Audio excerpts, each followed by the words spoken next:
Les finals del 31è Campionat de Catalunya Open Plastic Bank han baixat el taló d'una competició on 350 parelles en 12 categories han lluitat per alçar-se amb el títol.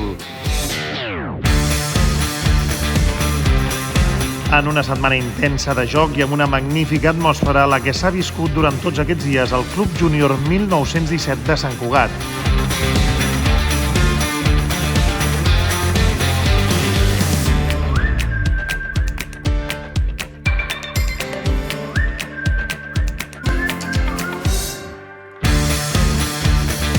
En la final femenina, les campiones són Andrea Austero, que defensava la corona del 2023, i la seva parella, Noa Cánovas.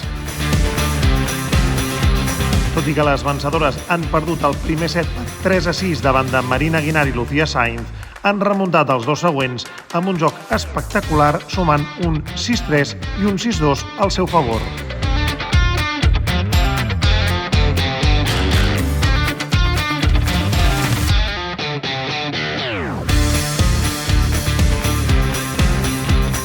En la final masculina, Enric Santmartí i Tonet Sans no han donat opció als seus rivals, Ferran Insa i Roger Omí, imposant-se en un primer set per 7-5 i per 6-4 en el segon i definitiu.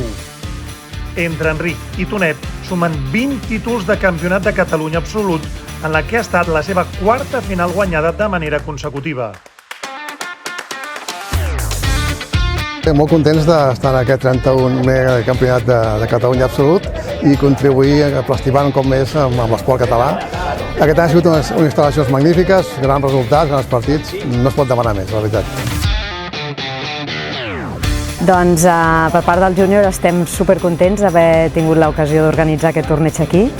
La veritat és que ha estat un èxit, 350 parelles, espero que tothom s'hagi sentit com a casa i la veritat amb molt nivell que s'ha vist i amb moltíssimes ganes de repetir, doncs si hi ha ocasió. Hem tingut uns partits de molt nivell, realment hem vist una final femenina que podrien ser ben bé uns quarts de final d'un gran premi de la FIP.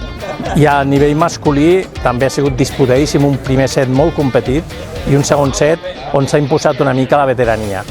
Des d'aquí transmetre's que tenim una salut molt bona en el pàdel català i que això no para. Visca el pàdel català!